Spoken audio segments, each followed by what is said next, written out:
Ckye-Pods and Arca rails this week on Mail Call Mondays.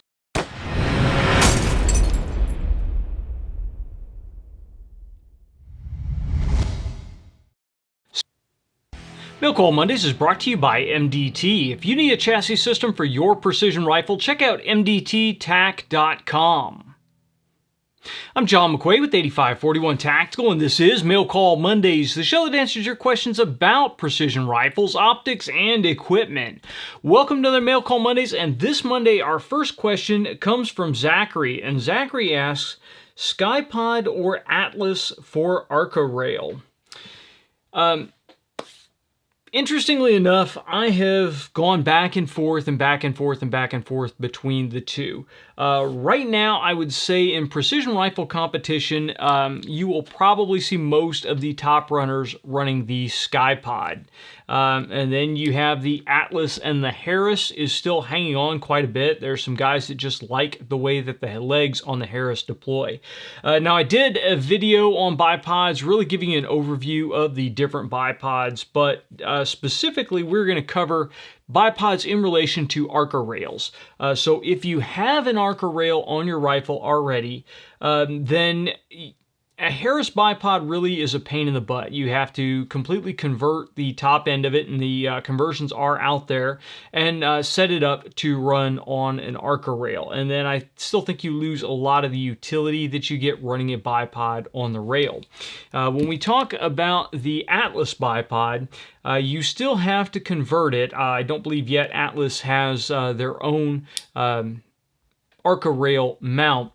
But this one I have here in front of me, this is an Atlas that has been converted with a really right stuff dovetail rail. Now this one is really interesting because it is actually Picatinny as well as Arca, so I can swap it back and forth between quite a few different guns. One drawback of it is because of how they set the Picatinny clamp in there and how wide the jaws go, I do have one Macmillan stock that this will not attach to because the Picatinny rail is fairly short and I don't have enough distance to hook and rock it on, and the jaws don't go wide enough to drop straight on. So I have to hook one side of the rail and then rock it on to get it to attach.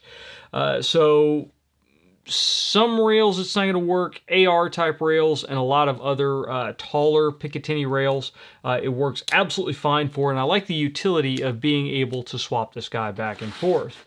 But let's talk about a couple of the reasons you might choose one over the other.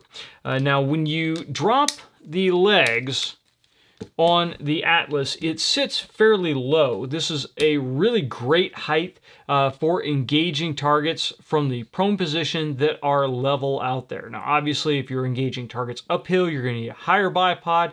If you're engaging targets downhill, then you're going to usually end up having to build up your buttstock quite a bit to get down. But I haven't really run into any problems where the the Atlas was too tall.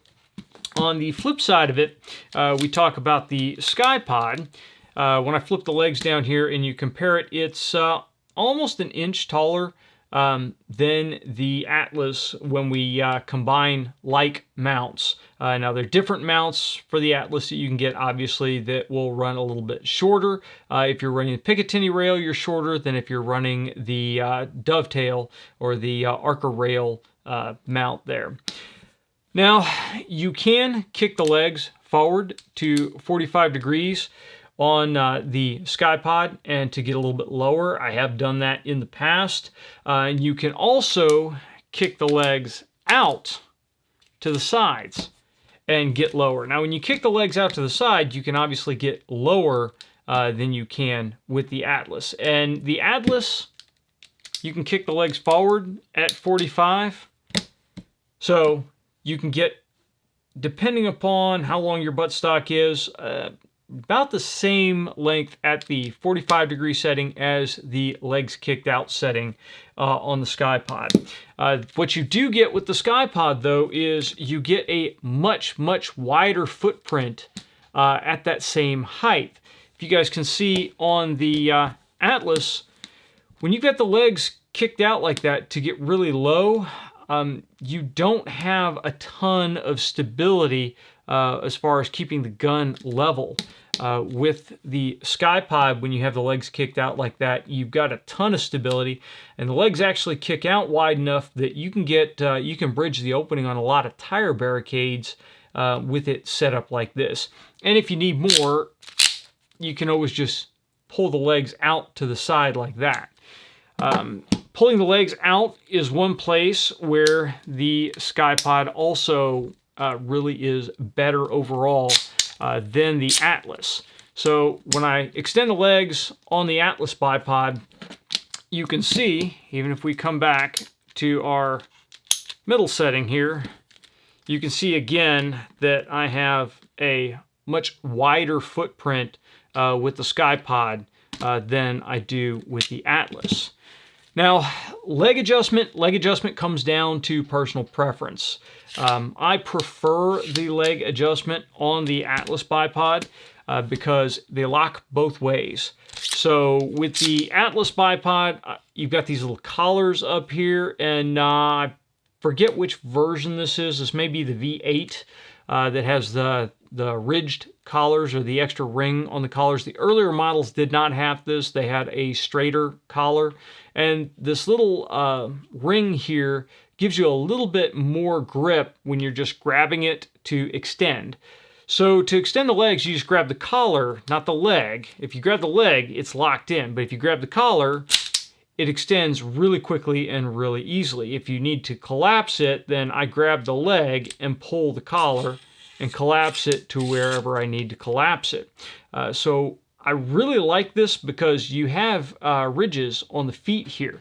So if you've got them kicked forward at an angle, or you go and you grab the rifle and you pick it up off a barricade real quick, very often you can catch the edge of the feet. And with the Atlas, the feet stay collapsed. It's not a big deal. With the Ckye-Pod, the legs do not lock closed. They're just held closed by friction. They lock in their extended position, and then you have to push the lever to collapse them, or push the release to collapse them. So what you get is, if you pick this up and you hook it on something, your leg can get yanked out and extended. And then when you drop down into the next position, we obviously have a problem here, and we have to collapse the leg and get things lined up.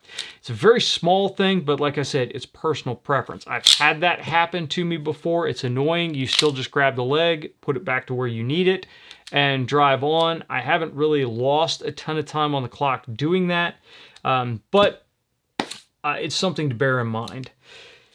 The adjustment for panning and tilt on the Atlas is all handled by one little ring right here in the middle, or one knob here in the middle.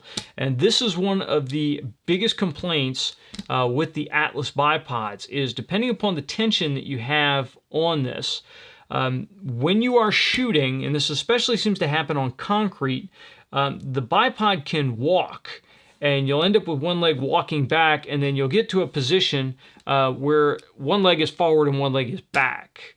You have a limited amount that you can do that, so it's not like it's going to get to the point where the gun falls over, but it's annoying for some folks. It's really noticeable if you're panning back and forth and engaging targets rapidly, then the legs tend to walk, and they can end up with that really weird spot on the side. You also cannot lock out the different axes. So you have one tension control for tilt and for pan. So no matter what, the roll axis and the panning axis, the friction is linked on those two. So you can't lock it out so that it doesn't pan and then still be able to tilt the gun to level things out. With the Ckye-Pod, things are a little bit different on the Ckye-Pod overall.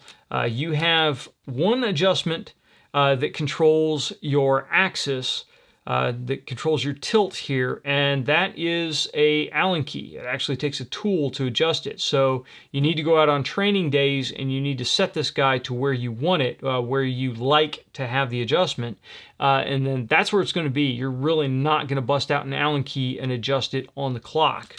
I have mixed feelings about this. I haven't really noticed it in a match. I've shot this in quite a few matches so far, and I seem to have the tension set now to where I can get into position, I can level the gun out, and then it stays there. I don't need to goof around with the tension like I would on a Harris with a pod lock or something of that nature, a knob on the back of it. So this seems to be, once you get the tension set, it remains fairly consistent. There are bronze washers in here, so everything is nice and smooth, everything holds in very well. Now, the pan, the back and forth, that is a totally different axis here on the clamp, and that is adjusted by a screw on the side here again, so you require tools to adjust it. Now, mine is fairly tight because I don't want a ton of slop in it. If I knew I was going to do a really close range mover where I was going to have to really whip the gun back and forth quickly, then I might loosen that up a little bit. But right now it's tight enough that I can turn it without being on the gun. It's easier to turn when the feet are dug into the ground and I'm on the gun. I can still swivel it back and forth very easily. But moving from barricade to barricade, I don't really have to worry about flopping sideways. It doesn't seem to really move under recoil. Now, it's difficult to demonstrate this without it being mounted on a gun, but the way this axis is set, you can turn the bipod 180 degrees. Now, if I try to do it here without it mounted on the gun, it will pinch the heck out of me because I would have my fingers leaning over the side. But you have this triangle-shaped wing nut on the side here, or knob, to tighten down your clamp. So you can't spin it this way. You can only spin it away from the knob, and when you spin it away from the knob, you can spin it 180 degrees. So what this means is you can have this guy on your gun with the legs forward, which this is normally the position that you would use it in, with the legs forward of the axis, and then when you're ready to put it in the gun bag, you don't have to take it off. You can just flip the legs up, flip it 180 degrees so that the legs are underneath the forearm of the rifle, and it stows much nicer and much cleaner. I find that doing that, I can put the little talons here, the spikes, back near the magwell of the rifle, and that magazine hump, especially on the ACC chassis, helps keep these things from digging into the gun bag and tearing up the gun bag. So that's kind of a nice option to have. The knob works great. This little tri-lobe knob or triangle-shaped knob allows me to get a fairly good amount of tension on here to where even on smooth Arca rails like the MDT Arca rails, I don't necessarily have any issues with the bipod sliding on the rail. With the Really Right Stuff, because they use a fairly smooth anodizing on this clamp, and a round knob, I don't seem to be able to get enough tension for heavy recoiling calibers not to have the bipod creep a little bit on the rail. And if you're in wet conditions, it's a little bit worse. Now, that's no failing on the Atlas because the Really Right Stuff dovetail adapter is a completely separate piece, and you can get various different adapters like the Area 419 adapters for these that work with their serrated rails that you won't have any issues with it sliding at all. But I like to be able to get a little bit more tension to really lock this thing in for most shooting needs. Now, one of the great benefits is being able to obviously loosen it quickly and position it wherever you want on the rail, and we'll talk about that here shortly, but that works with either of these. Now, I'm glossing over this and just talking basically about the Atlas V8. The Atlas Cal, the legs are very similar, but the issues that I was talking about with the pan and tilt, the Atlas Cal somewhat resolves. However, the Cal pretty much removed the pan. There is no pan on the Cal. There is only a tilt, and the tilt is locked out with a pod lock. I really like the Atlas Cal for 22 shooting. I found that that works very well, and I haven't run into a NRL 22 stage of fire yet where that bipod did not work very well. For PRS style shooting, I tend to favor the MDT Ckye-Pod. Now, obviously, as you heard at the beginning of the video, we are sponsored by MDT. MDT produces the Ckye-Pod, but I really like to think that that relationship isn't really affecting my view on it. MDT gives us pretty much the freedom to say whatever I feel about different products. And the Ckye-Pod is not a perfect product. I have one of the earlier gens, and it's a little rattly, a little wobbly, whereas the Atlas is pretty stiff, pretty rigid. Things lock in really tightly. However, the later models, the last samples that I played with when we were down at SHOT Show, they have changed some of the very small designs on how the pins lock in and things that have tightened them up pretty significantly. I will say, though, that the looseness hasn't really been an issue shooting matches, and it may actually allow me to get the bipod into the various different positions very quickly because there's not a lot of tension on those locks. They move really quick and they drop in to where I need them to go really quickly, and then I can just move from there.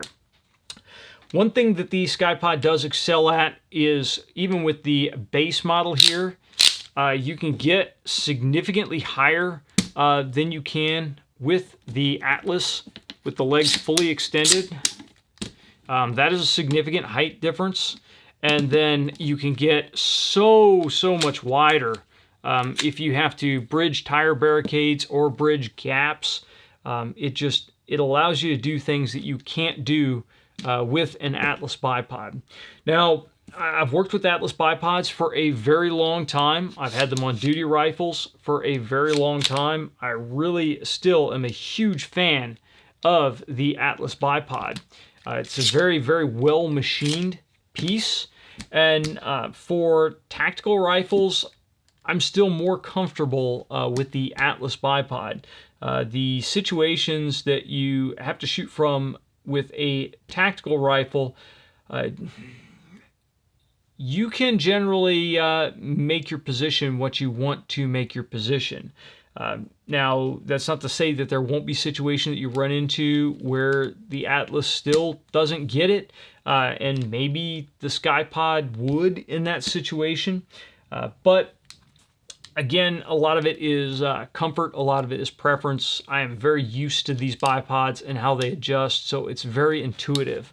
The Ckye-Pod still, because of the number of adjustments it has, I still have to plan a little bit. I have to look at the stage. I have to decide, okay, I'm probably going to deploy the bipod here or this way in this area and this way in this area.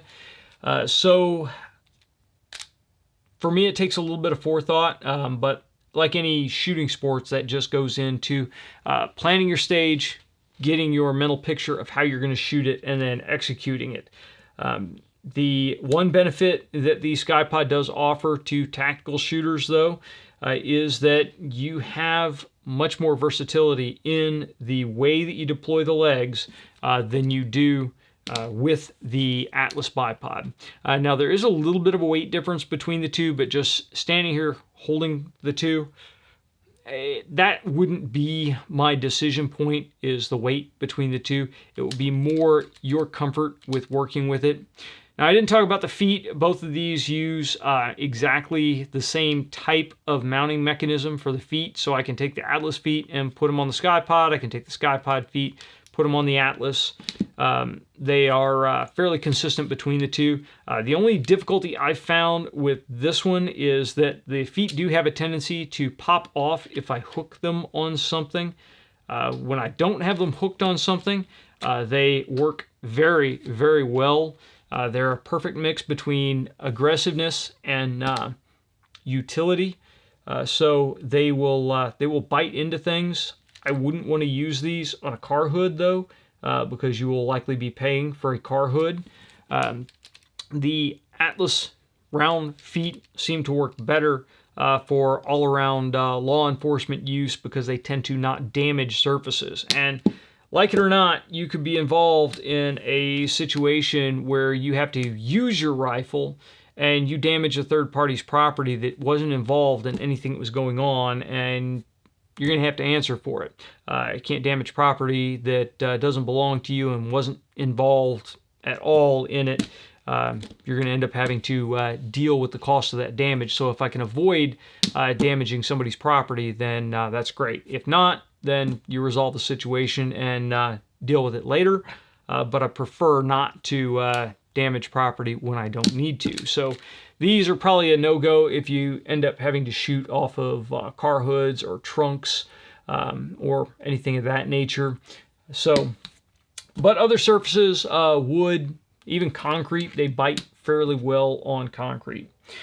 So I don't really have a hard decision on which one is better. It's really going to be a personal decision. Like I said, the Atlas bipods, they're made exceptionally well.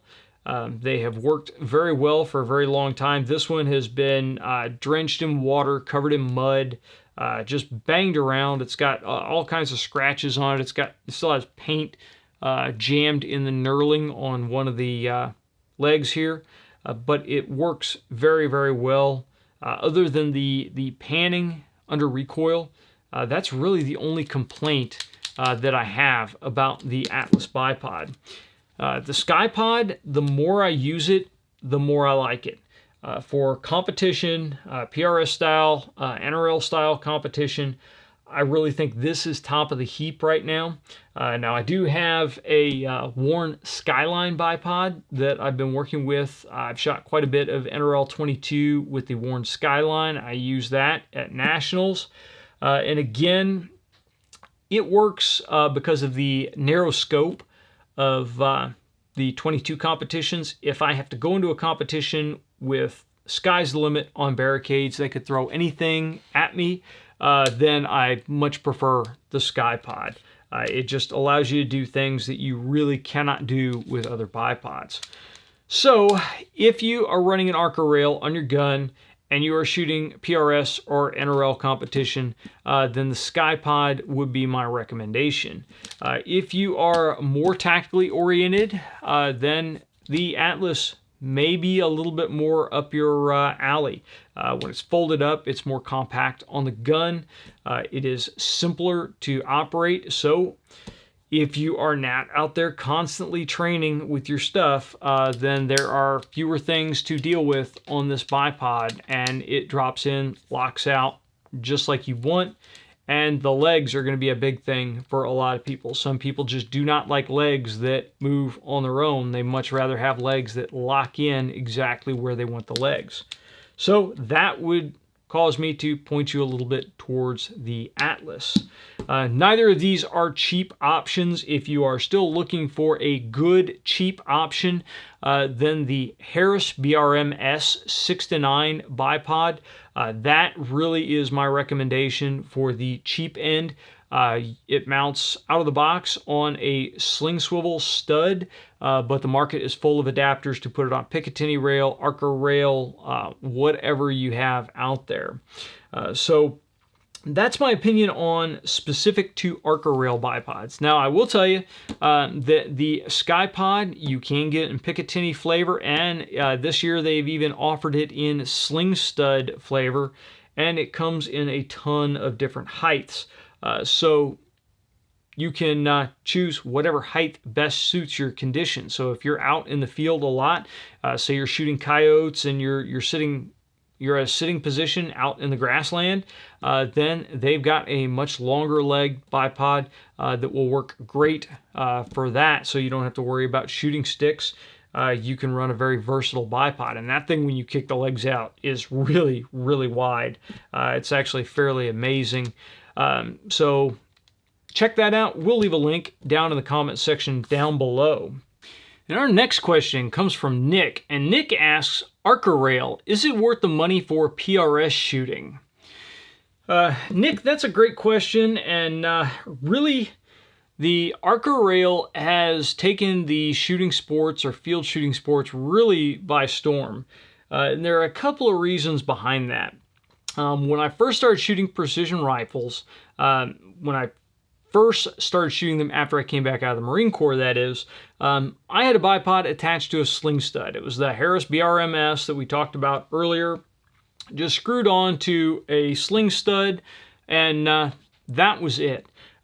So drawbacks to that system are you have one screw that's holding your bipod into your stock, and depending on how that screw's mounted, that may be a strong condition, that may be a weak one, but it's still a relatively small screw that's going to be prone to a ton of shear force. So not the greatest thing. In fact, the Army had quite a bit of problems with the old stocks on their M24s ripping the sling studs out because their bipods were attached in that manner. They were just attached to that single stud, and going through the stocks, it just didn't really work well. They had a lot of H&S Precision stocks fail because of that. I've seen a lot of them fail in competition due to that. So the studs were prone to ripping out. Now, go forward a little bit in my shooting career, and Picatinny rails were all the rage. You can still order them. I've got a couple of stocks out here that have them. A couple of the Macmillan stocks have a small length of Picatinny rail in the forend because that allowed me to quickly attach and detach a bipod on that Picatinny rail. So some of the stages that you would shoot, you would need a bipod, and then at another point in the stage, you would not need a bipod, and it was a lot easier to have a QD Picatinny bipod on, so when you got to that stage, you could just flip a lever, dump the bipod, and now you can thread the rifle through ports in the barricade. You can do whatever you needed to do with it. So that was really a great option, but because rifles don't ride bags really smoothly with a serrated Picatinny rail on them, it wasn't great to have a full-length Picatinny rail under your forearm. Now, you could obviously do that and then throw some kind of covers on it or something, but that would have been a huge pain in the butt. And I don't like the feel of holding a bare Picatinny rail. It tends just not to be a pleasant feel in the palm of your hand. That's why most guys that have ARs with quad rail forends end up putting rail covers on most of the exposed rails and to prevent damage to the rail itself. So there were drawbacks to that.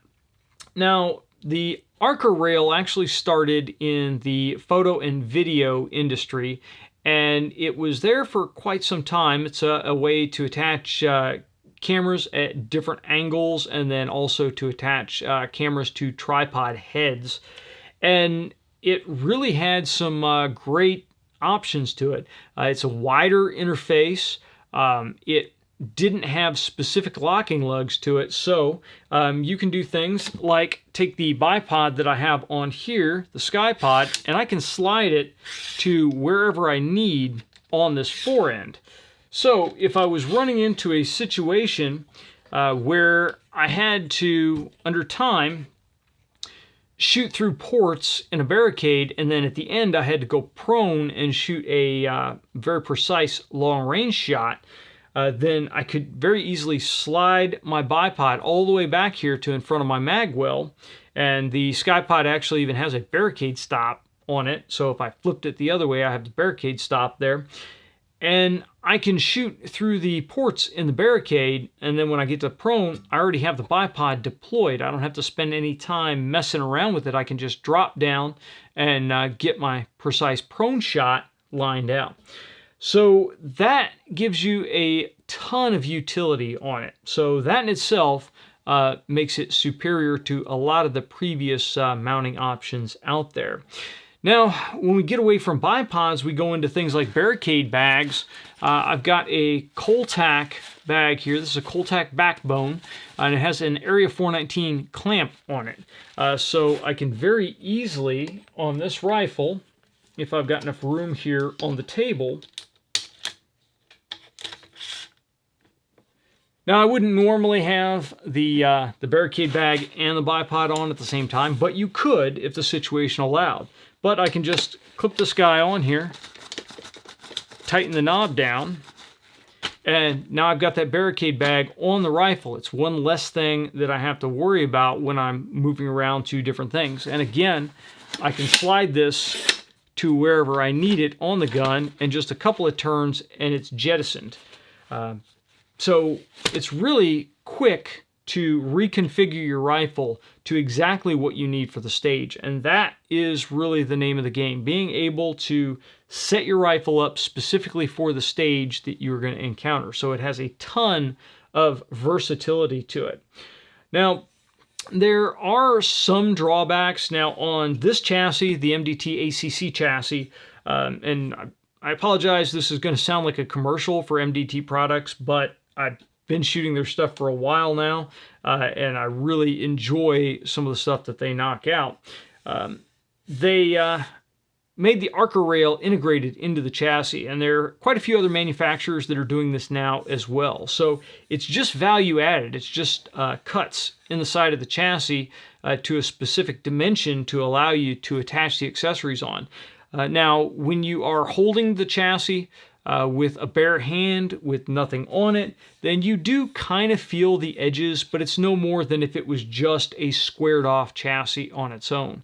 And it really doesn't bother me much at all. Even if I'm shooting unsupported, then I'm usually putting the flat of my palm on here, and I'm not really trying to grab a hold of the rifle. Now, chassis like this also have M-lock across the bottom, so if I wanted to put some kind of accessory, some kind of palm rest setup underneath here, I could do that if I want. In reality, I would likely just put something like the Coltac bag underneath there, and that gives me a little bit of height as well to get the rifle up. Just because of my body structure, I need a little bit more space between my palm and the sight axis of the gun. So, good options there. But if you don't have a machined-in rail, then there are tons of companies out there. Henderson Precision, Area 419, MDT.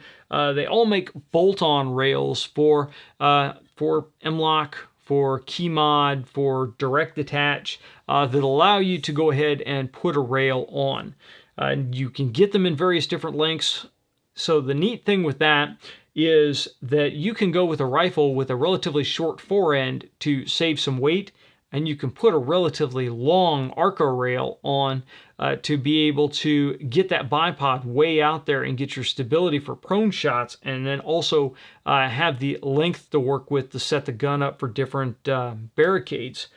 Now, that's something you probably would not have done with a Picatinny rail back in the day. There are some spigot adapters for different chassis that shoot the bipod out farther. But with a Picatinny rail, you've got so little material there that tend to be a little bit springy out there. With a lot of the Arca rails that are out there, they're fairly rigid. So if you don't go really crazy and stick your rail hanging out 2 foot past the forearm, you can still get a pretty rigid setup and really get that bipod out and save some weight with not having a super long forend.